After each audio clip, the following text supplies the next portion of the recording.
जयकार हुई है नगर में, सतगुरुदेव पधारे हैं। जय जयकार हुई है नगर में, सतगुरुदेव पधारे हैं। हरि ओम हरि ओम, हरि ओम हरि ओम, हरि ओम हरि ओम, हरि ओम हरि ओम।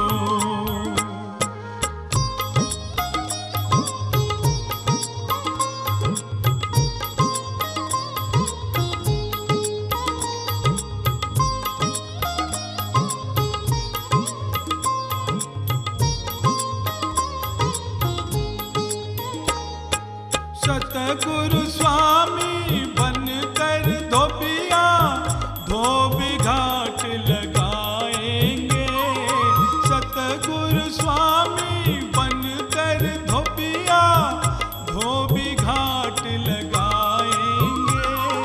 जन्म जन्म की मैली चदरिया, जन्म जन्म की मैली चदरिया, ज्ञान साबुन से धुलाएंगे।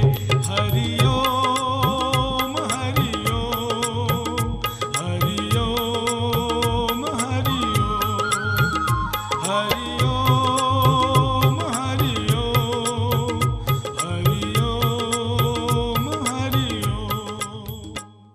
अब हम विचार करेंगे पंचकोशों का। तो कोश कहते हैं आवरण को।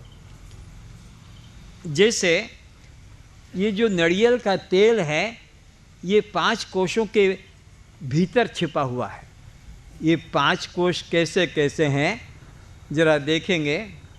ये सबसे पहले तो गच्छ के ऊपर जो लगा रहता है इसको कहते हैं पैड।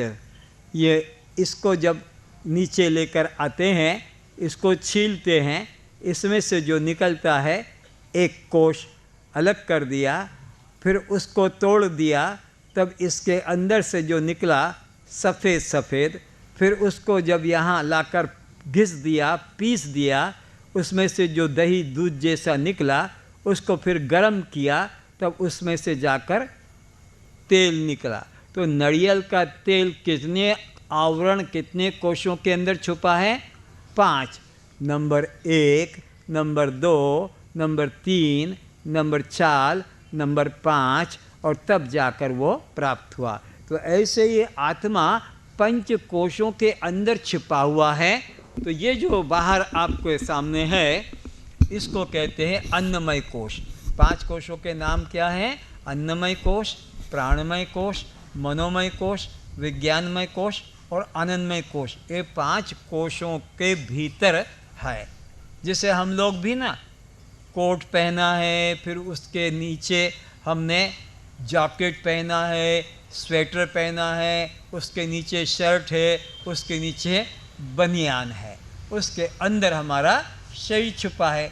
वैसे ही महिला भी साड़ी है, उसके नीचे ब्लाउज है, उसके नीचे ब्रा है, और उसके अंदर और साया है, उसके अंदर वो ढका हुआ है। तो जैसे हमारा शरीर 5 आवरण में ढका हुआ है, तेल 5 आवरण में ढका है, ऐसा आत्मा भी 5 कोशों में ढका हुआ है। तो पहले ये जो दिखाई पड़ता है, इसे अन्नमय कोश कहते हैं। इसके अंदर एक कोश और निकलेगा, वो प्राणमय कोश कहलाएगा। उसके अंदर फिर एक कोश निकलेगा, उसको मनोमय कोश कहेंगे। उसके अंदर फिर एक कोश निकलेगा, वो विज्ञानमय कोश कहलाएगा। उसके अंदर फिर एक कोश निकलेगा, उसे आनंदमय कोश कहेगा। उसके अंदर जो मिलेगा वो परमात्मा, वो आत्मा, वो तुम्हारा स्वरूपमय होगा। तो 5 कोश हैं और 3 शरीर हैं। कौन कौन से शरीर? स्थूल शरीर, सूक्ष्म शरीर, कारण शरीर। स्थूल शरीर के अंदर ये बाहर वाला अन्नमय कोश है। सूक्ष्म शरीर में 3 कोश है, प्राणमय, मनोमय और विज्ञानमय। और कारण शरीर में 1 कोश है, आनंदमय कोश।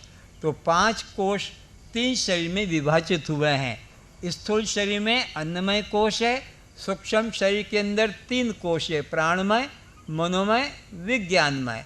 और कारण शरीर में भी एक कोश है, आनंदमय कोश। तो देखो ये बाहर बाहर की परिधि है, ये अन्नमय कोश है।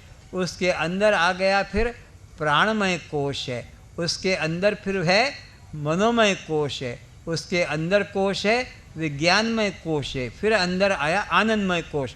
उसके अंदर मैं विद्यमान हूँ। ये अंदर, सबके अंदर मैं स्वयं प्रकाश, मेरे प्रकाश से आनंदमय कोश प्रकाशित होता है और उसके द्वारा फिर विज्ञानमय कोश, उसके द्वारा फिर मनोमय कोश, उसके द्वारा प्राणमय कोश और उसके द्वारा अन्नमय कोश। सबसे अंदर है आनंदमय कोश के अंदर आनंद घन मेरा स्वरूप है।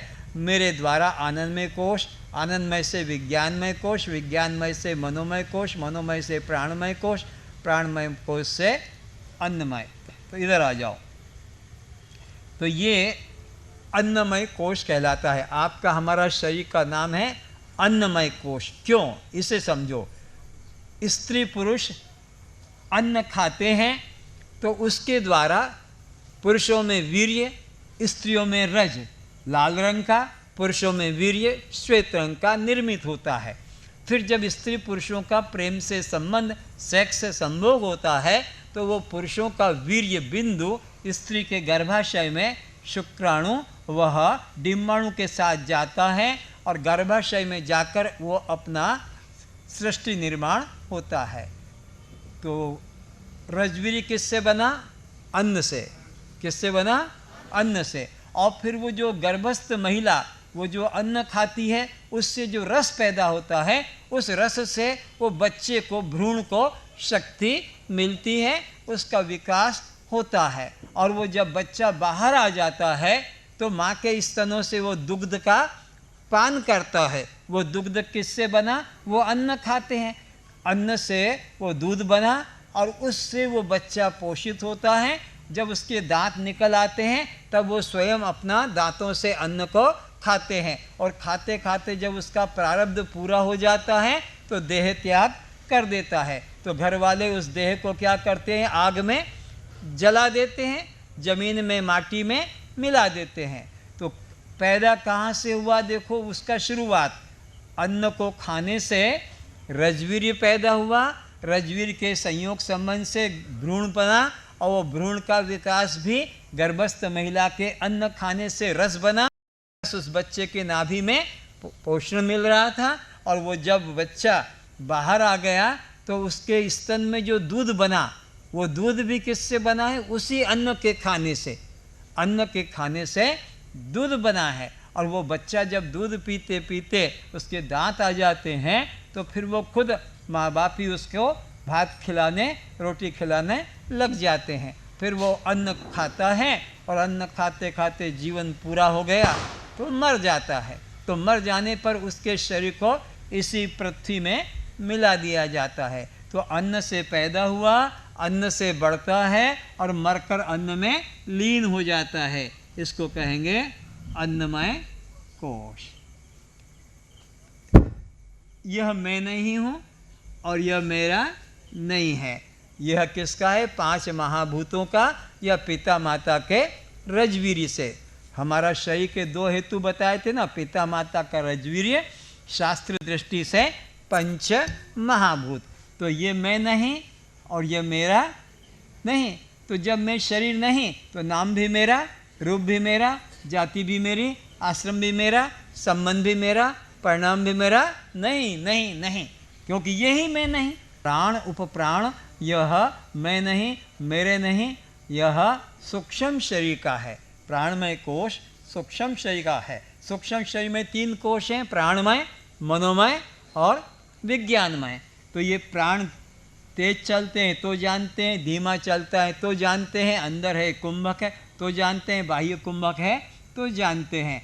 ये प्राण को ही भूख प्यास लगती है और उसी से इसका जीवन रहता है। अगर भूख प्यास न लगे, अन्न न खाए तो यह मर जाएगा। तो प्राणमय कोश भी मैं नहीं, मेरा नहीं, ये सूक्ष्म शरीर का है। अन्नमय कोश मैं नहीं, मेरा नहीं, ये स्थूल शरीर का है। ये अब इसके अंदर निकला तो मनोमय कोश, तो ये भी मैं नहीं और ये भी मेरा नहीं, ये भी सूक्ष्म शरीर का है। इसमें 5 ज्ञानेंद्रियां हैं और एक मन है। 5 ज्ञानेंद्रिय और एक मन मिल जाने से इसको मनोमय कोश कहते हैं।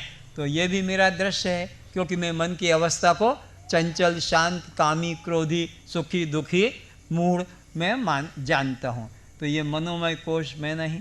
5 ज्ञानेंद्रिय, श्रोत्र, त्वचा, चक्षु, जिह्वा, घ्राण, इनको भी मैं जानता हूँ और मन को भी मैं जानता हूँ। तो मनोमय कोश भी मैं नहीं, मेरा नहीं। इससे भी अहंकार तोड़ा, फिर इसके अंदर से निकलेगा कोश, उसको कहते हैं विज्ञानमय कोश।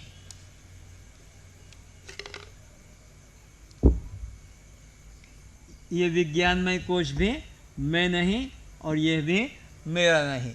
ये 5 ज्ञानेंद्रिय और एक बुद्धि मिलकर विज्ञानमय कोश हो गए। तो ये भी मेरा दृश्य है और मैं इसका दृष्टा हूँ। बुद्धि मंद है कि तीव्र, ये मैं जानता हूँ, और 5 ज्ञानेंद्रियाँ अपना अपना काम ठीक करती है। मंद है कि उनका अंधपना है कि पटुता है, वो भी मैं जानता हूँ। तो बुद्धि विज्ञानमय कोश भी मैं नहीं हूँ। इसके अंदर फिर एक और कोश निकलता है, आनंदमय कोश। तो ये जो 3 कोश हैं, विज्ञान, प्राणमय, मनोमय, विज्ञान, ये तीनों के तीनों सूक्ष्म शरीर के अंतर्गत आता है। और ये आता है स्थूल शरीर में। कौन सा कोश? अन्नमय। और यह प्राणमय, मनोमय, विज्ञानमय सूक्ष्म शरीर में। और अब आता है यह कारण शरीर के अंदर आनंदमय कोश। आनंदमय कोश यह कारण शरीर का है। तो ये आनंदमय कोश मेरा दृश्य है और मैं इसका दृष्टा हूँ। कैसे? आनंद आता है तो भी जानता हूँ और आनंद नहीं आता तब भी जानता हूँ। ज़्यादा आनंद आता है तो जानता हूँ, थोड़ा आनंद आता है तो जानता हूँ। ये आनंदमय कोश भी कारण शरीर का है। 3 शरीर है ना, स्थूल शरीर, सूक्ष्म शरीर, कारण शरीर। यह है स्थूल शरीर का, ये तीनों हैं सूक्ष्म शरीर का, और यह है कारण शरीर का आनंदमय कोश। और मैं इस आनंदमय कोश का भी प्रकाशक हूँ। ये मेरा शुद्ध स्वरूप है। कौन सा?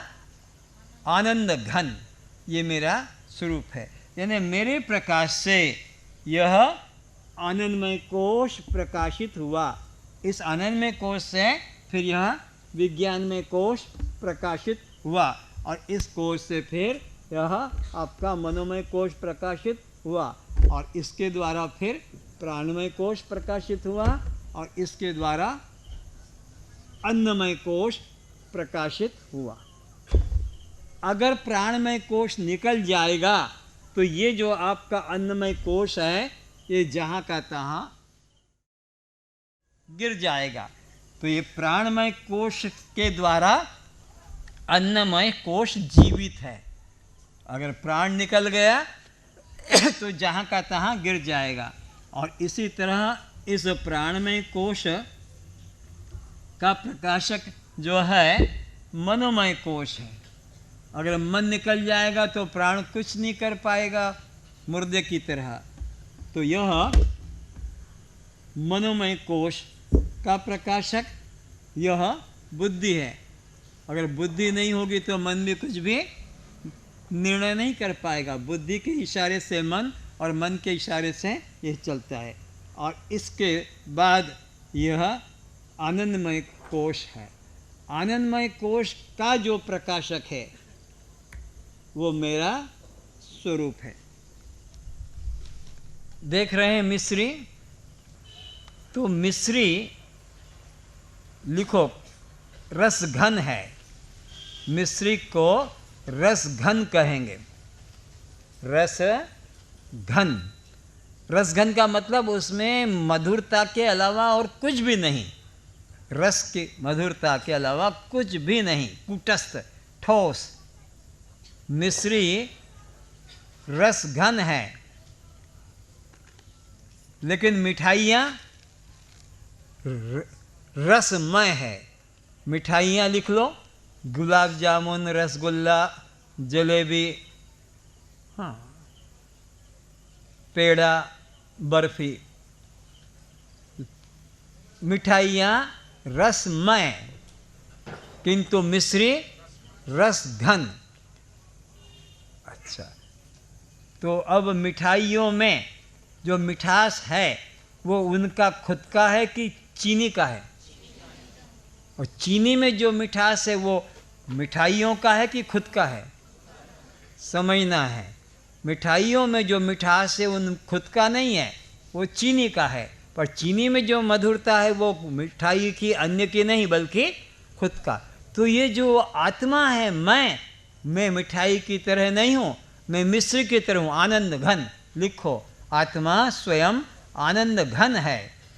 आत्मा स्वयं मिश्री की तरह आनंद घन है। जैसे मिश्री में मधुरता के अतिरिक्त कुछ भी नहीं, ऐसे आत्मा में आनंद के अतिरिक्त और कुछ भी नहीं। किंतु मन आनंदमय होता है, किंतु मैं आनंदमय होता है। मिठाइयों की तरह, मिठाइयों की तरह। मिठाइयाँ रसमय है, मिश्री रस घन है। मिश्री रस घन है, पर मिठाई रसमय है। गुलाब जामुन, जलेबी, रसगुल्ला, इनको हम चीनी न दें, इनमें चीनी का रस न डालें, तो यह रसमय लगेंगे, नीरस लगेंगे। पर मिश्री को किसी की अपेक्षा निरपेक्ष है। तो मिठाइयों में नाम जो पड़ा है,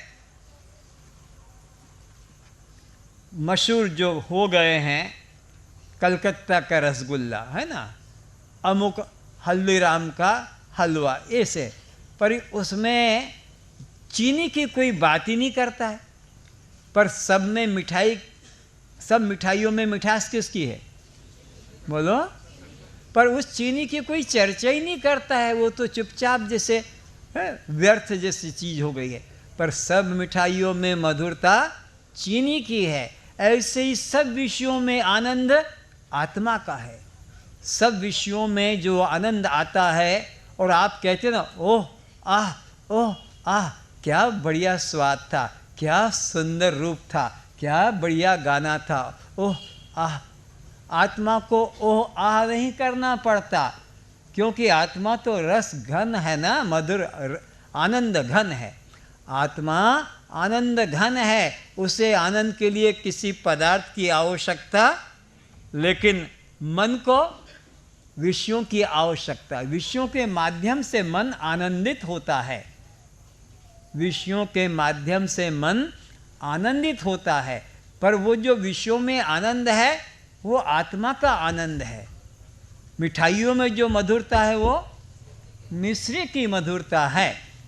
मिश्री में जो, अब मिठाइयों में जो मधुरता है वह मिश्री की है, चीनी की है। पर चीनी में अपनी खुद की है। तो आत्मा में जो आनंद है वो खुद का है। कैसे जानेंगे? गहरी नींद में। सुबह उठकर क्या कहते हैं? रात में सुख से सोया और कुछ पता। तो गहरी निद्रा में पत्नी नहीं, पति नहीं, पुत्र नहीं, धन नहीं, स्वास्थ्य नहीं, पद प्रतिष्ठा नहीं, कुछ भी नहीं, थक कर सोए और उठे तो ताजा होकर प्रसन्न। तो ये किसका हुआ? आत्मा का, स्वयं का है। उसको आनंद के लिए किसी की अपेक्षा, पर मन को आनंदित होने के लिए कुछ सुनने को, कुछ सूंघने को, कुछ चखने को, कुछ छूने को चाहिए। तब मन कहता आज बड़ा मजा आया, आज बड़ा मजा आया। कौन कहता है? मन कहता है। कब कहता है? जब उसको विषय मिलते हैं, शब्द, स्पर्श, रूप, रस और गंध। तो मन को आनंद के लिए विषयों की शरण में जाना पड़ता है। आत्मा को आनंद के लिए किसी की शरण में जाना आत्मा तो स्वयं आनंद घन है, बल्कि सब आत्मा के माध्यम से ही आनंद का अनुभव करते हैं। तो मैं आत्मा आनंदमय कोश हूँ कि आनंद घन हूँ? मैं आनंदमय कोश। आनंदमय कौन है? ये मन बनता है। कब? जब उसको विषय मिलते हैं। विषय मिलने से मन खुश हो जाता है और विषय न मिलने से मन दुखी हो जाता है। पत्नी मर गई, बच्चा मर गया, नौकरी छूट गई तो दुखी हो जाता है, लेकिन गहरी निद्रा में वो आनंद से भरपूर होता है, तो उसमें वहाँ आनंद का अनुभव करता है। आत्मा आनंद घन है। तो मैं आत्मा आनंद घन हूँ और मेरे प्रकाश से यह आनंदमय कोश और आनंदमय कोश के द्वारा विज्ञानमय कोश, विज्ञानमय कोश के द्वारा मनोमय कोश और मनोमय कोश के ऊपर प्राणमय कोश के ऊपर तस्त्वम।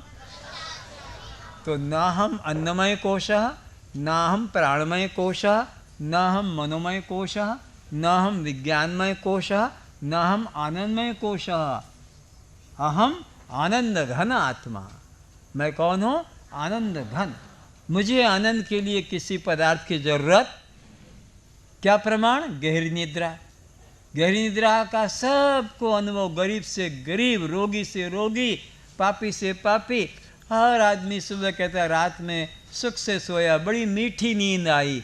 तो ये मिठास न रसगुल्ले की थी, न पेड़ा बर्फी की थी, न पति पत्नी की, न पुत्र की, न धन की। वहाँ स्वयं आत्मा, गहरी निद्रा में स्वयं आत्मा है और उसी का सबको अनुभव होता है। और सुबह कहते हैं कि बड़ी मीठी नींद आई, रात को मुझे कुछ पता नहीं चला। लेकिन और ही दैनिक जीवन में, व्यवहार में, आज हम सिनेमा देखने गए थे, बहुत मज़ा आया। आज हम बगीचे में गए थे, बहुत मज़ा आया। आज हम शादी में गए थे, बहुत मज़ा आया। आज हम अमुक जगह गए। तो ये वहाँ जगह जगह जाकर उन विषयों के माध्यम से वही सुख लेता है। जैसे रसगुल्ला के द्वारा, पेड़ा के द्वारा, बर्फी के द्वारा वही मधुरता लेता है, चीनी की मधुरता को ही, पर नाम उन पदार्थों के माध्यम से, पदार्थों के माध्यम से उस चीनी का ही वो रस लेता है। ऐसे ही हम विषयों के माध्यम से आत्मा का ही आनंद का अनुभव करते हैं। तो मैं आत्मा आनंद घन हूँ। तो आप आनंदमय कोश हैं कि आनंद घन आत्मा है? हाँ, मैं आनंद घन आत्मा हूँ। मुझे किसी विषय की अपेक्षा। अब आप विचार करेंगे सामान्य चेतन और विशेष चेतन। चेतन तो एक है, पर एक सामान्य चेतन कहलाता है और एक विशेष चेतन कहलाता है। जैसे बिजली तो एक है, तारों में जो बिजली चल रही है उसको सामान्य बिजली कहेंगे, पर जब बल्ब में, हीटर में, कूलर में, टीवी में, मोटर में वो बिजली जुड़ जाती है तो वो विशेष काम करती है। सामान्य बिजली, तारों में कुछ भी काम नहीं हो रहा है, न वहाँ शब्द है, न स्पर्श है, न रूप है, न रसगंध है, पर वही जब घर के यंत्रों में जुड़ जाती है तो सब काम उसका होता है।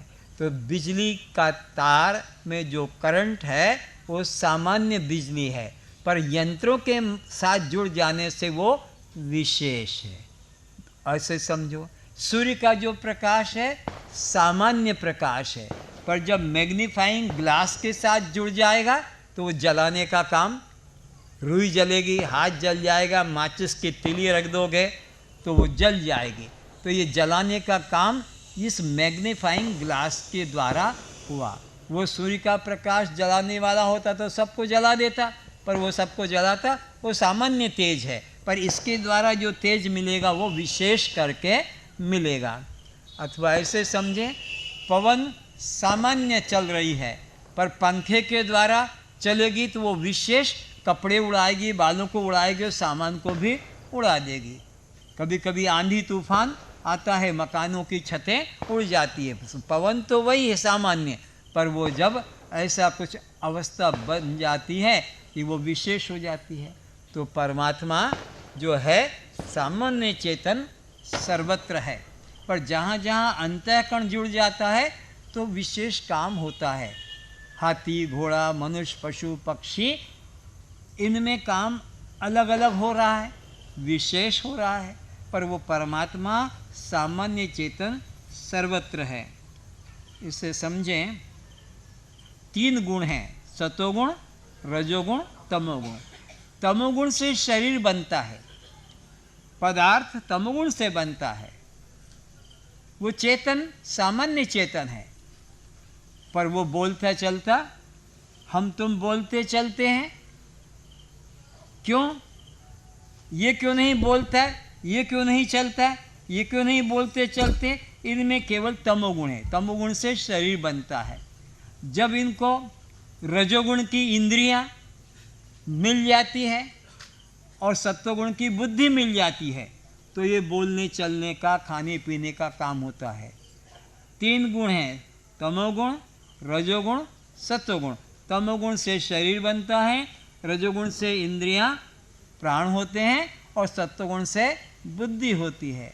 मुर्दे में भी चेतन है और जीवित में भी चेतन है, पर सामान्य चेतन मुर्दे में है और जीवित में विशेष चेतन है। बिजली के तारों में जो बिजली है वो सामान्य बिजली है, बल्बों में, हीटर में, टीवी में विशेष बिजली है। सामान्य बिजली ही यंत्रों के माध्यम से विशेष काम करती है। ऐसे ही वो सामान्य चेतन ही रजोगुण और सत्वगुण के माध्यम से बोलने, चलने, खाने पीने का काम करता है। जब हिरण्यकश्यपु ने प्रहलाद को पूछा, क्या इस खंबे में भी तेरा भगवान है? तो उसने कहा है। तो फिर ये बोलता क्यों नहीं है? तो उसका कारण क्या था कि खंबा वो तमोगुण का बना हुआ है, उसमें रजोगुण की इंद्रियां और सत्वगुण की बुद्धि, इसलिए वो बोलता नहीं है। जब उसमें रजोगुण की इंद्रियां और सत्वगुण की बुद्धियां होगी तो वो बोलने का काम करने लग जाता है। तो परमात्मा सामान्य चेतन सर्वत्र है और विशेष चेतन जहाँ जहाँ अंतःकरण जुड़ जाता है। बिजली में जहाँ जहाँ यंत्र जुड़ जाते हैं तो अपना अपना अलग अलग काम करते हैं। तो ऐसे ही सामान्य चेतन सर्वत्र है। जब उसमें अंतःकरण पैदा हो जाता है, अंतःकरण जुड़ जाता है, तो वो क्रिया करने लगता है। जैसे मुर्दे में अंतःकरण जुड़ जाता है उनके साथ में, तो फिर वो कीड़े चलने लगते हैं और खाने लगते हैं। अब ये बात समझना है कि हम में अभी विशेष चेतन है। क्यों? बोलते हैं, चलते हैं, खाते हैं, पीते हैं, तो हमारे में कौन सा चेतन है? पर मुर्दे में कौन सा चेतन है? सामान्य। वो उठेगा, चलेगा, दौड़ेगा, बोलेगा, पर हमारे में कौन सा चेतन है? विशेष। और ये जो मुर्गी, मछली, छेली, गाय, इनमें भी विशेष चेतन है, क्योंकि वे दौड़ते हैं, चलते हैं, बच्चे पैदा करते हैं, मारते हैं तो चिल्लाते हैं, रक्त निकलता है, उनको भी अपना बच्चा, परिवार, घर प्यारा। तो हम भी विशेष चेतन और वो भी। तो विशेष चेतन को विशेष चेतन का आहार बनाना महापाप है, ये समझना है। जो लोग कहते हैं ना मांस मछली खाने में क्या है, तो कारण क्या है कि वो भी विशेष चेतन है, उनको भी प्राण प्यारे हैं, उनको भी परिवार प्यारा है, उनको भी जीवन प्यारा है, वे भी दर्द नहीं चाहते हैं। तो ऐसे हमको भी प्राण प्यारा है, हमको भी जीवन प्यारा है, हमको भी दर्द प्रिय नहीं है। तो हम भी विशेष चेतन, और जो लोग मांस मछली खाते हैं जिसको, वो भी विशेष। उनको मारने जाएंगे तो भागेंगे कि नहीं भागेंगे? मछली भी भागेगी, गाय भी भागेगी, वो छेली भी भागेगी, क्योंकि सबको प्राण प्यारे हैं। और मारने से हमें रक्त निकलता, उन्हें भी रक्त निकलता है। हमें अपने बच्चे परिवार प्यारा, उनको भी अपने बच्चे परिवार। तो विशेष चेतन को विशेष चेतन का आहार बनाना पाप है। तो फिर क्या करें? सामान्य चेतन को ग्रहण करना चाहिए। सामान्य चेतन क्या है? गेहूँ है, चावल है, मक्का है, ज्वार बाजरा है, आपके इसलिए फल है, आलू है, भाजी है। ये कौन सी चेतन है? सामान्य चेतन है। इनको रक्त निकलता नहीं, मारने काटने से ये उछलते नहीं हैं। पर मुर्गी को मारो कि गाय को मारो कि मछली को मारो कि और किसी को मारो, वे चिल्लाते हैं, रक्त निकलता है। तो हमारे जिंदा रहने के लिए परमात्मा ने कौन सा अन्न बनाया? सामान्य चेतन। ये सामान्य चेतन कहलाता है। तो सामान्य चेतन और विशेष चेतन दो चेतन नहीं है, चेतन तो एक है। बिजली, सामान्य बिजली, विशेष बिजली दो नहीं, सामान्य तेज और विशेष तेज दो नहीं, सामान्य हवा और विशेष हवा दो नहीं। उपाधि से उनको विशेष कहते हैं। अब आपके घर में सूजी लेकर आए, आपको कुछ बनाना है, तो आप क्या जैसे बाजार से लाए हैं उसको बिना देखे कढ़ाई में डाल देते हैं कि पहले उसको चालनी में हिलाते हैं? क्यों हिलाते हैं? शायद कोई उसमें बोलो तो जीव होगा तो निकाल देंगे। अरे भाई तू इतनी बड़ी मछली खा जाता है तो इतना सा भी खा जाना। ना ना ना ना ना, ये देखो कैसा चमत्कार कि वो इतना सा कीड़ा पड़ गया, जीव पड़ गया तो उसको हटा दिया जाता है। मसाला, सूजी, आटा, बेसन में पड़ गया, हटा देते हैं। आपने बैंगन लाए, भरता बनाने को काट के देखा तो उसमें एक दिखाई पड़ गया, तो फिर भरता में उसको भी पका देते हैं कि हटक करते हैं? बोलो, क्यों? विशेष हो गया। सामान्य में से वो विशेष हो गया। गेहूं के आटे में बंद कर दो 6 महीने के लिए तो देखो उसमें भी छोटे छोटे से घुसरी हाथी जैसे निकलते हैं। ये कहाँ से आ गया? वो सामान्य में ही विशेष है, अलग से नहीं है। सामान्य चेतन ही जब अंतःकरण जुड़ जाता है तो विशेष चेतन हो जाता है। तो तुमने गेहूं में, चावल में देखा होगा कि वह बहुत दिन बंद होने से निकल आता है। तो हम लोगों को किसी के भी मत को नहीं मानना है, चाहे वो माँ बाप का हो कि मुसलमानों का हो कि ईसाइयों का। हमें तो ये नियम मानना है कि सामान्य चेतन को हम अपना आहार बनाएं, हम विशेष चेतन को अपना आहार नहीं बनाएंगे। क्योंकि जो उसमें भी जीव हो जाता है वो खाया, हम क्यों फेंक देते हैं सूजी में से, आटे में से निकाल कर उसको? क्योंकि वो विशेष जीव पैदा हो गया। तो जहाँ विशेष जीव हो जाता है वो खाया नहीं जाता है। तो इसीलिए ये जो गाय है कि घुसरी है कि छेली है, मुर्गा है, मछली, वो भी विशेष है। तो विशेष को, विशेष का आहार बनाना धर्म की अधर्म है। तो हम विशेष हैं, हमें अपना जीवन के लिए कौन सा लेना है? सामान्य चेतन को आहार बनाए, विशेष चेतन को आहार न बनाए। ये मन में निश्चय रखना है। कस्त्वम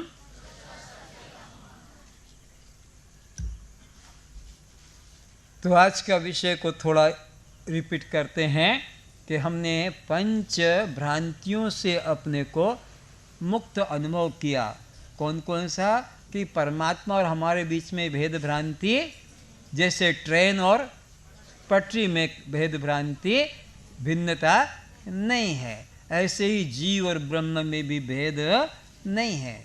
ट्रेन और पटरी का सदा साथ है, ऐसे जीव और ब्रह्म का सदा साथ है। बिना पटरी के ट्रेन का जीवन, ऐसे बिना ब्रह्म के जीव का जीवन, तो भेद मानना पाप है। नंबर 2, कर्ता और भोक्ता। न हम करता है न हम, क्या प्रमाण? अगर कर्ता भोक्ता होते तो गहरी निद्रा में भी हमको वैसा ही भान होता, पर गहरी निद्रा में कोई प्रकार का भान, तो ये तो जब तक मन रहता है जागृत में, स्वप्न में, तभी तक ये भ्रांति है। सुषुप्ति में मन अज्ञान में लीन हो जाता है, इसलिए कोई भी प्रकार की भ्रांति। चौथा, विकार भी भ्रांति है। ब्रह्म निर्विकार है, निर्विकार ब्रह्म में विकार की भ्रांति है। जैसे रस्सी में सांप की भ्रांति है, सर्प होता नहीं, ऐसे आत्मा में जगत की भ्रांति है, पर जगत अलग होता नहीं है। जैसे रस्सी के ज्ञान से सर्प भ्रम चला जाता है, ऐसे ही आत्मा के अखंड ज्ञान से जगत भ्रम चला जाता है। और फिर हमने देखा कि ब्रह्म से पृथक कोई जगत सत्य नहीं, कारण से पृथक कार्य कभी सत्य, कारण कार्य का अभिन्नता रहती है। तो जगत जगदीश की अभिन्नता है, जीव और ब्रह्म की अभिन्नता है। और ऐसे ही 5 कोश हैं, तो ये पांचों कोश हमारे दृश्य हैं, अन्नमय, प्राणमय, मनोमय, विज्ञानमय और अनमय। और मैं इनसे पृथक इनका दृष्टा साक्षी आत्मा हूँ। अब मैं सच्चिदानंद कैसे हूँ, इसका बोध आपको कराया जाएगा। मैं सच्चिदानंद ब्रह्म हूँ। परिभाषा नोट करें। अन्वय, अन्वय वह सत्ता जो सब जगह समान रूप से विद्यमान रहती है। वह सत्ता जो सब जगह समान रूप से विद्यमान रहती है, उसे अन्वयी सत्ता कहते हैं। वह सत्ता जो सब जगह समान रूप से विद्यमान रहती है, उसे अन्वयी सत्ता कहते हैं। जैसे पुष्पमाला में सूत्र, जैसे पुष्पमाला में सूत्र, तो सूत्र क्या है, सब पुष्पों में समान रूप से विद्यमान है, उसको कहेंगे अन्वयी सत्ता। अन्वयी सत्ता किसे कहेंगे बोलो? वह सत्ता जो सब जगह समान रूप से विद्यमान रहती है, जैसे माला में सूत। दूसरा लिखो व्यतिरेक, व्यतिरेक, व्यतिरेक वह सत्ता जो अपने अतिरिक्त अन्यत्र न पाई जाए। वह सत्ता जो अपने अतिरिक्त अन्यत्र न पाई जाए, उसे व्यतिरेकी सत्ता कहते हैं। वह सत्ता जो अपने अतिरिक्त अन्यत्र न पाई जाए, उसे व्यतिरेकी सत्ता कहते हैं। जैसे माला में पुष्प, जैसे माला में पुष्प, जैसे माला में पुष्प, तो पुष्प अलग अलग है, सूत सब में एक है, तो उसको कहेंगे अन्वयी सत्ता और पुष्पों को कहेंगे व्यतिरेकी। अब जरा इधर देखो, लाइट के द्वारा मैं आपको अन्वयी सत्ता दिखाता हूँ। कहीं पर भी इस प्रकाश का टुकड़ा खंड नहीं, अखंड सूत की तरह ये चल रहा है, इसको कहेंगे अन्वयी सत्ता। क्या? वह सत्ता जो सब जगह समान रूप से पाई जाती है। अब व्यतिरेकी, वह सत्ता जो अपने अतिरिक्त अन्यत्र न पाई जाए। क्या देख रहे हैं? एक दूसरे से सब पृथक पृथक लाइट टूट टूट के दिखाया जा रहा है, ताकि ये लगे कि ये सब अलग अलग है। तो ये व्यतिरेकी सत्ता हुई। और अन्वयी सत्ता अखंड ज्योति रूप है। आ गया समझ में? अब हम सिद्ध करेंगे कि मैं सच्चिदानंद ब्रह्म कैसे हूँ, ये अनुभव करना है, ताकि तुमको ब्रह्मा भी आके हरा ना सके, ऐसा पक्का करना है। तो 3 परिभाषाएं छोटी छोटी और नोट करो। सत जो तीनों कालों में रहे, सत जो तीनों कालों में रहे। चित जो तीनों कालों को जानता है, चित जो तीनों कालों को जानता है। आनंद जो तीनों कालों को प्रिय है, जो तीनों कालों में प्रिय है। तीनों कालों में प्रिय है वो क्या कहलाएगा? आनंद। तीनों कालों को जानता है वो क्या कहलाएगा? चित। और तीनों कालों में रहता है उसे क्या कहेंगे? सत। तीनों कालों में रहे वो क्या है? और तीनों कालों को जानता वो क्या है? चित है। और तीनों कालों में प्रिय हो वो क्या है? अब इधर दृष्टि करो, उधर से दृष्टि हटाओ। पहले हम सिद्ध करेंगे मुँह सत केमती, फिर मैं सिद्ध करूँगा मुँह चित केमती, और फिर मैं आनंद केमती। तब तीनों हो जाएगा कि मैं सच्चिदानंद हूँ। बोलना। बाल्यकाल में हैं, युवा काल में हैं, वृद्ध काल में हैं, इसलिए हम सत्य हैं, क्योंकि जो तीनों कालों में रहता है वो सत्य कहलाता है। प्रत्येक बोलना, नए पुराने नहीं तो बाहर भाग जाना।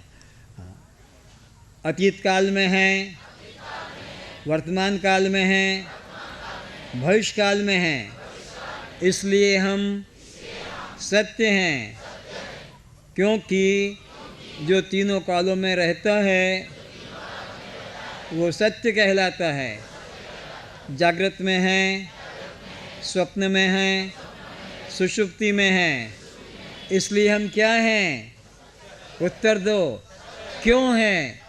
जो तीनों कालों में रहता वह सत्य कहलाता है। आप लोगों को उत्तर निकालना है। प्रातः काल में हैं, मध्याह्न काल में हैं, संध्या काल में हैं, इसलिए हम क्या हैं? क्यों हैं? जो तीनों कालों में रहता है वो सत्य कहलाता है। दिन में हैं, मास में हैं, ऋतु में हैं, इसलिए हम क्या हैं? क्यों हैं? वर्षा में हैं, ग्रीष्म में हैं, शीत में हैं, इसलिए हम क्या हैं? क्यों हैं? वर्ष में हैं, युग में हैं, कल्प में हैं, इसलिए हम क्या हैं? क्यों हैं? अब तुम्हारे अपने अपने बुद्धि से भी सोचो, ऐसी कौन सी जगह थी जहाँ मैं नहीं था? क्या बचपन में मैं नहीं था? कि क्या मैं युवावस्था में नहीं था? कि मैं वृद्धावस्था में नहीं हूँ? कोई ऐसा है? या अतीत में मैं नहीं, वर्तमान में मैं हूँ, या भविष्य में मैं नहीं? ऐसा भी नहीं।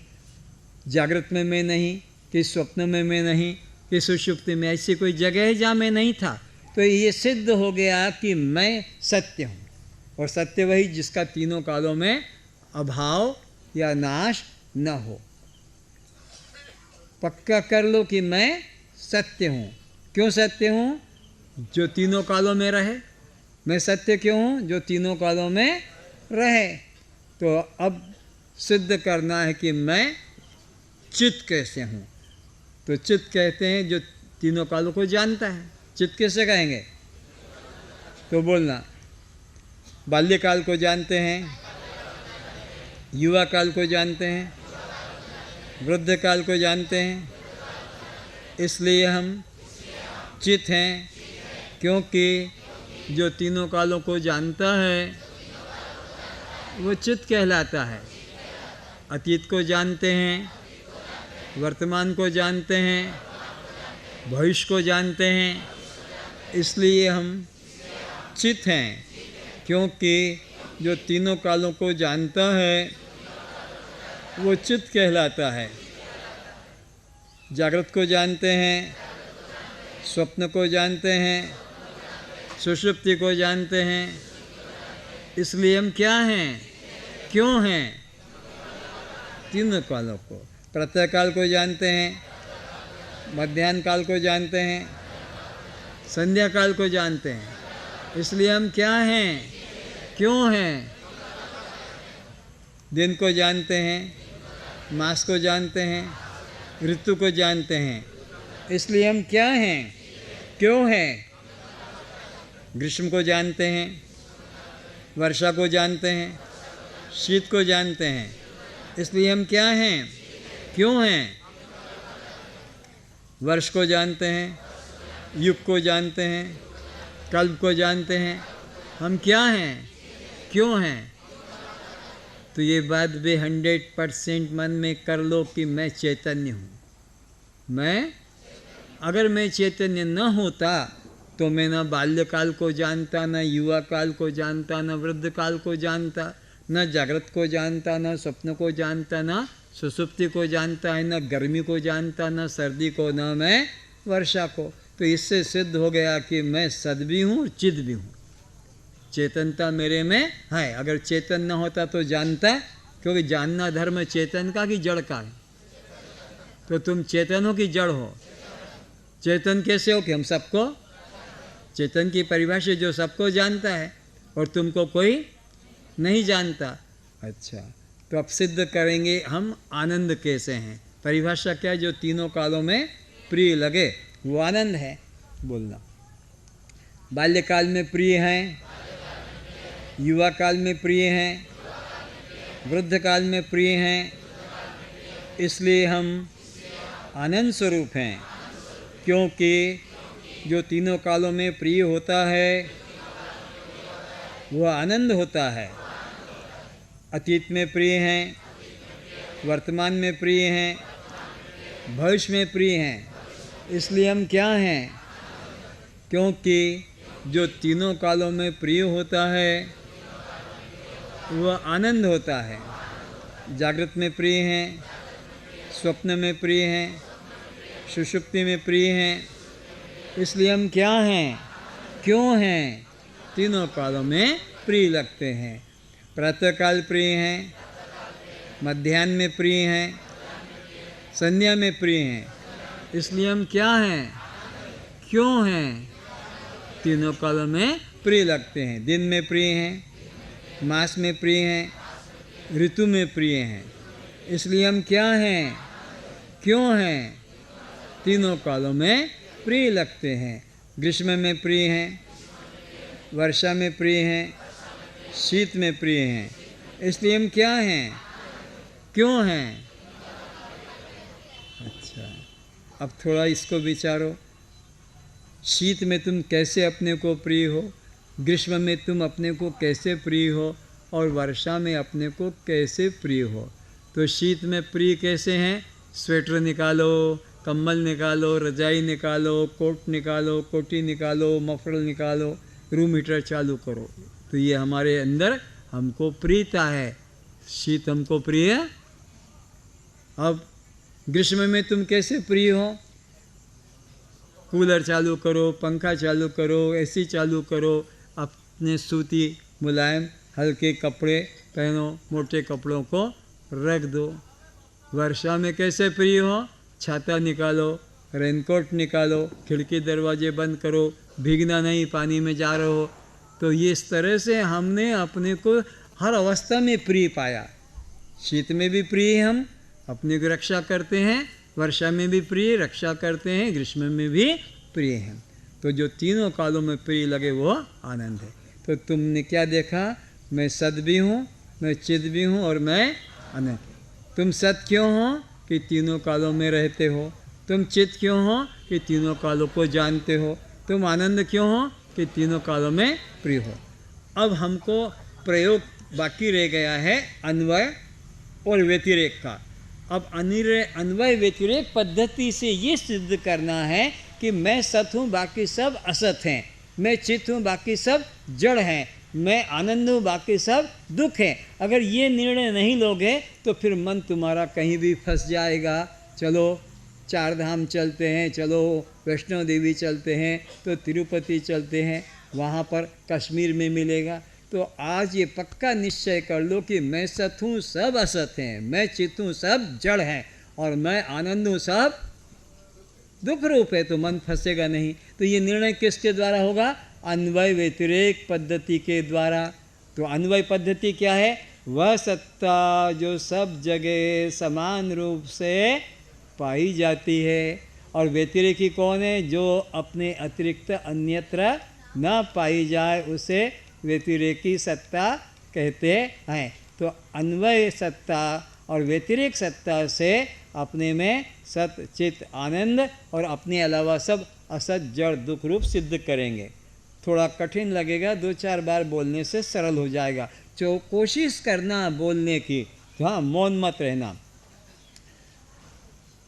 जो मैं बाल्यकाल में हूँ वही मैं युवा काल में हूँ, जो मैं युवा काल में हूँ वही मैं वृद्ध काल में हूँ। इसलिए मैं सत्य हूँ अन्वय रीति से, किंतु बाल्यकाल में युवा नहीं है, युवा काल में वृद्ध नहीं है, और ये तीनों मुझ आत्मा में नहीं है, इसलिए ये तीनों असत हैं। व्यतिरेक रीति से जो मैं अतीत में हूँ वही मैं वर्तमान में हूँ, जो मैं वर्तमान में हूँ वही मैं भविष्य में हूँ, इसलिए मैं सत्य हूँ अन्वय रीति से। किंतु अतीत में वर्तमान नहीं, वर्तमान में भविष्य नहीं, और ये तीनों मुझ आत्मा में नहीं, इसलिए ये तीनों असत हैं व्यतिरेक रीति से। जो मैं जागृत में हूँ वही मैं स्वप्न में हूँ, जो मैं स्वप्न में हूँ वही मैं सुषुप्ति में हूँ, इसलिए मैं क्या हूँ? सत्य हूँ। किस रीति से? अन्वय रीति से।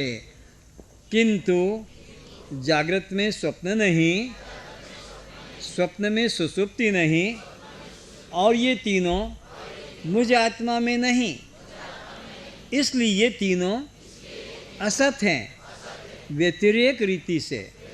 जो मैं प्रातःकाल में हूँ वही मैं मध्याह्न काल में हूँ, जो मैं मध्याह्न काल में हूँ वही मैं संध्या काल में हूँ, इसलिए मैं सत हूँ अन्वय रीति से। किंतु प्रातःकाल में मध्याह्न नहीं है, मध्याह्न में संध्या नहीं है, और ये तीनों मुझ आत्मा में नहीं है, इसलिए ये तीनों क्या हैं? असत हैं। किस रीति से? व्यतिरेक रीति से। जो मैं दिन में हूँ वही मैं मास में हूँ, जो मैं मास में हूँ वही मैं ऋतु में हूँ, इसलिए मैं क्या हूँ? बोलो, किस रीति से? किंतु दिन में मास नहीं, मास में ऋतु नहीं, और ये तीनों मुझ आत्मा में नहीं, इसलिए तीनों क्या हैं? किस रीति से? जो मैं ग्रीष्म में हूँ वही मैं वर्षा में हूँ, जो मैं वर्षा में हूँ वही मैं शीत में हूँ, इसलिए मैं क्या हूँ? किस रीति से? किंतु ग्रीष्म में वर्षा नहीं, वर्षा में शीत नहीं, और ये तीनों मुझ आत्मा में नहीं, इसलिए ये तीनों क्या हैं? किस रीति से? जो मैं वर्ष में हूँ वही मैं युग में हूँ, जो मैं युग में हूँ वही मैं कल्प में हूँ, इसलिए मैं क्या हूँ? किस रीति से? किंतु वर्ष में युग नहीं, युग में कल्प नहीं, और ये तीनों मुझ आत्मा में नहीं, इसलिए तीनों क्या हैं? किस रीति से? तो ये पक्का कर लो मन में कि मैं सत्य हूँ और मेरे अलावा सारा ये संसार असत है। क्यों असत है? कि परस्पर भी नहीं मिलते हैं और मेरे में भी नहीं मिलते हैं। बाल्यकाल में युवा नहीं होता है और युवा काल में वृद्ध में नहीं होता है, और ये तीनों मुझ में नहीं। आत्मा में न बाल्यकाल है, न युवा काल है, न वृद्ध काल है। जागृत में जैसे स्वप्न नहीं और स्वप्न में सुषुप्ति नहीं, इसलिए और मेरे में भी ये नहीं, तो ये असत हो गए। मैं जागृत में भी हूँ, मैं स्वप्न में भी हूँ, और मैं सुषुप्ति में भी हूँ। मैं प्रातःकाल भी हूँ, मैं मध्याह्न में भी रहता हूँ कि नहीं रहता हूँ, और मैं संध्या को भी, लेकिन प्रातःकाल में मध्याह्न नहीं मिलेगा और मध्याह्न में संध्या। तो ये पक्का हो गया कि मैं सत हूँ, मेरे अलावा सब। अब सिद्ध करेंगे चित्त की बात। तो विचार करना है चित्त का। जो तीनों कालों को जानता है उसे चित्त कहते हैं। बाल्यकाल को जानते हैं, युवा काल को जानते हैं, वृद्ध काल को जानते हैं, इसलिए हम चित्त हैं। क्योंकि तीनों कालों को जो जानता है वो चित्त कहलाता है। तो ये परिभाषा मालूम हो गई ना। चित्त किससे कहेंगे? जो तीनों कालों को जानता है। तो अब हमें अन्वय व्यतिरेक से सिद्ध करना है कि मैं चित्त हूँ, बाकी सब जड़ हैं। पहले हमने अन्वय व्यतिरेक से क्या सिद्ध किया कि मैं सत हूँ, बाकी सब असत हैं। पहले सिद्ध क्या किया, मैं सत, बाकी सब असत हैं। अब सिद्ध करेंगे मैं चित्त हूँ, बाकी सब जड़ हैं। अन्वय व्यतिरेक से बोलना। जो मैं बाल्यकाल को जानता हूँ वही मैं युवा काल को जानता हूँ। जो मैं युवा काल को जानता हूँ वही मैं वृद्ध काल को जानता हूँ। इसलिए मैं चित्त हूँ अन्वय रीति से, किंतु बाल्यकाल युवा को नहीं जानता, युवा वृद्ध को नहीं जानता, और ये तीनों मुझ आत्मा को नहीं जानते। इसलिए ये तीनों जड़ हैं। नहीं जानते हैं तो जड़ हैं, और जानना तो चेतन का, तो हम चेत हैं। ये जड़ हैं, ये आपस में भी नहीं जानते और मुझको भी, तो ये क्या हैं, जड़ हैं। अतीत को हम जानते हैं, वर्तमान को जानते हैं, भविष्य को हम जानते हैं। इसलिए हम चित हैं अन्वय रीति से, किंतु अतीत वर्तमान को नहीं जानता, वर्तमान भविष्य को नहीं जानता, और ये तीनों मुझ आत्मा को नहीं जानते। इसलिए ये तीनों क्या हैं, किस रीति से, व्यतिरेक रीति से। जो मैं बाल्यकाल, जो मैं जागृत को जानता हूँ वही मैं युवा को स्वप्न को जानता हूँ। जो मैं स्वप्न को जानता हूँ वही मैं सुसुप्ति को जानता हूँ। इसलिए मैं क्या हूँ, चित हूँ। क्या हूँ, किस रीति से, अन्वय रीति से। किंतु जागृत स्वप्न को नहीं जानता, स्वप्न सुसुप्ति को नहीं जानता, और ये तीनों मुझ आत्मा को नहीं जानते। इसलिए क्या हैं, किस रीति से, हाँ, जो मैं प्रातःकाल को जानता हूँ वही मैं मध्याह्न काल को जानता हूँ। जो मैं मध्याह्न काल को जानता हूँ वही मैं संध्या काल को जानता हूँ। इसलिए मैं क्या हूँ, क्या हूँ, किस रीति से, किंतु प्रातःकाल मध्याह्न को नहीं जानता, मध्याह्न संध्या को नहीं जानता, और ये तीनों मुझ आत्मा को नहीं जानते। इसलिए क्या हैं, किस रीति से, जो मैं दिन को जानता हूँ वही मैं मास को जानता हूँ। जो मैं मास को जानता हूँ वही मैं ऋतु को जानता हूँ। इसलिए मैं क्या हूँ, क्या हूँ, किस रीति से, अन्वय रीति से।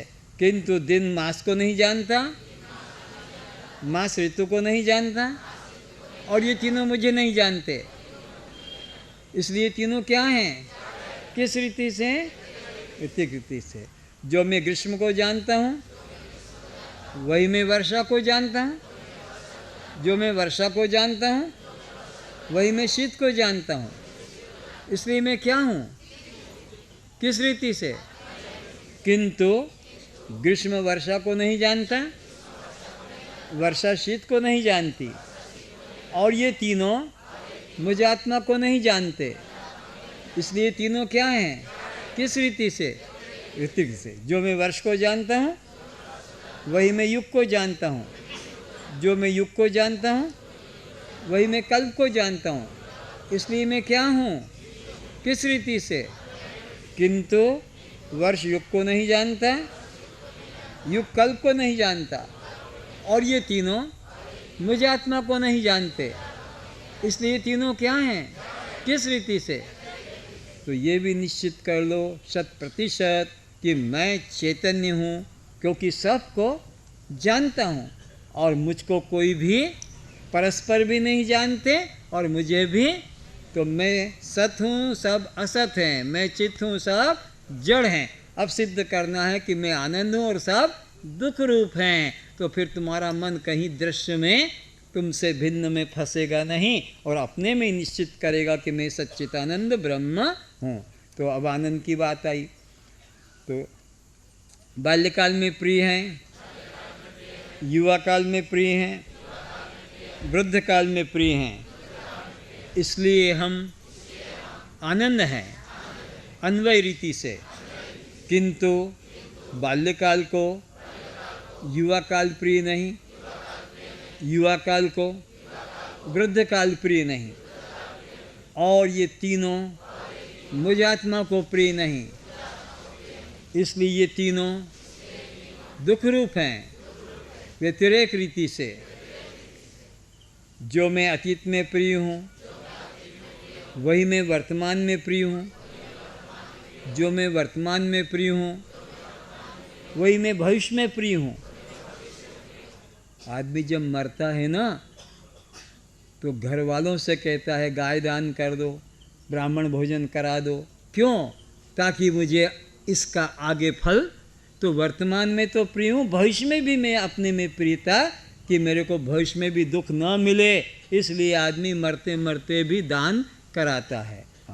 तो जो मैं अतीत में प्रिय हूँ वही मैं वर्तमान में प्रिय हूँ, जो मैं वर्तमान में प्रिय हूँ वही मैं भविष्य में प्रिय हूँ, इसलिए मैं आनंद रूप हूँ अन्वय रीति से।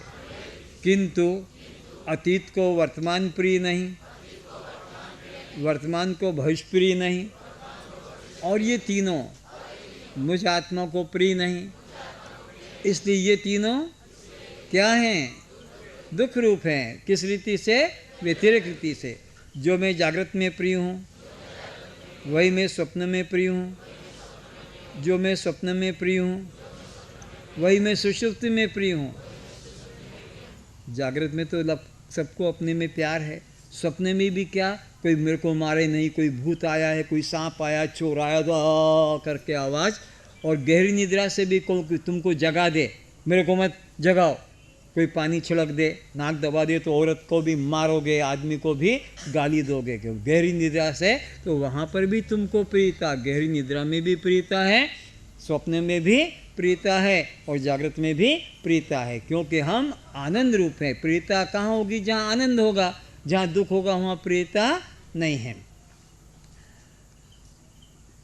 किंतु जागृत को स्वप्न प्रिय नहीं, स्वप्न को सुषुप्ति प्रिय नहीं, और ये तीनों मुझ आत्मा को प्रिय नहीं, इसलिए ये तीनों दुख रूप हैं व्यतिरेक रीति से। जो मैं प्रातः काल में प्रिय हूँ वही मैं मध्याह्न काल में प्रिय हूँ, जो मैं मध्याह्न काल में प्रिय हूँ वही मैं संध्या काल में प्रिय हूँ, इसलिए मैं आनंद रूप हूँ अन्वय रीति से। किंतु प्रातः काल को मध्याह्न प्रिय नहीं, मध्याह्न को संध्या प्रिय नहीं, और ये तीनों मुझ आत्मा को प्रिय नहीं, इसलिए तीनों दुख रूप हैं व्यतिरेक रीति से। जो प्रिय नहीं वो दुख रूप है, जो प्रिय वो आनंद रूप है। जो मैं दिन में प्रिय हूँ वही मैं मास में प्रिय हूँ, जो मैं मास में प्रिय हूँ वही मैं ऋतु में प्रिय हूँ, इसलिए मैं क्या हूँ? अन्वय रीति से। किंतु दिन को मास प्रिय नहीं, मास को ऋतु प्रिय नहीं, और ये तीनों मुझ आत्मा को प्रिय नहीं, इसलिए तीनों क्या हैं? दुख रूप हैं। किस रीति से? व्यतिरेक रीति से। जो मैं वर्षा में प्रिय हूँ वही मैं शीत में प्रिय हूँ, जो मैं शीत में प्रिय हूँ वही मैं ग्रीष्म में प्रिय हूँ, इसलिए मैं आनंद रूप हूँ अन्वय रीति से। किंतु ग्रीष्म को वर्षा प्रिय नहीं, वर्षा को शीत प्रिय नहीं, और ये तीनों मुझ आत्मा को प्रिय नहीं, इसलिए ये तीनों क्या हैं? किस रीति से? जो मैं वर्ष में प्रिय हूँ वही मैं युग में प्रिय हूँ, जो मैं युग में प्रिय हूँ वही मैं कल्प में प्रिय हूँ, इसलिए मैं क्या हूँ? किस रीति से? किंतु वर्ष को युग प्रिय नहीं, युग को कल्प प्रिय नहीं, और ये तीनों मुझको प्रिय नहीं, इसलिए तीनों क्या हैं? किस रीति से? तो ये निश्चित हो गया कि मैं सच्चिदानंद घन हूँ, सत हूँ, बाकी सब असत है। मैं चित हूँ, बाकी सब जड़ हैं। मैं आनंद हूँ, बाकी सब दुख है। तो मुँह सच्चिदानंद ब्रह्म कस्त्वम। आज का विषय समाप्त करते हैं और घर जाकर भी इसको पढ़ लेना कि मैं सच्चिदानंद कैसे हूँ। आपकी पुस्तक में लेसन है, पंच भ्रांतियों का भी लेसन है मैं ब्रह्म की पुस्तक में, और मैं पंच भ्रांतियों से मुक्त हूँ। और कल का विषय जो पढ़ाया जाएगा वो महावाक्य शोधन का है और सप्त भूमिका का है। बहुत महत्वपूर्ण विषय है। ओम कस्त्वम। आप जड़ हैं, दृश्य हैं, अनात्मा हैं, पर प्रकाश हैं, आप बद्ध हैं, जीव हैं। कस्त्वम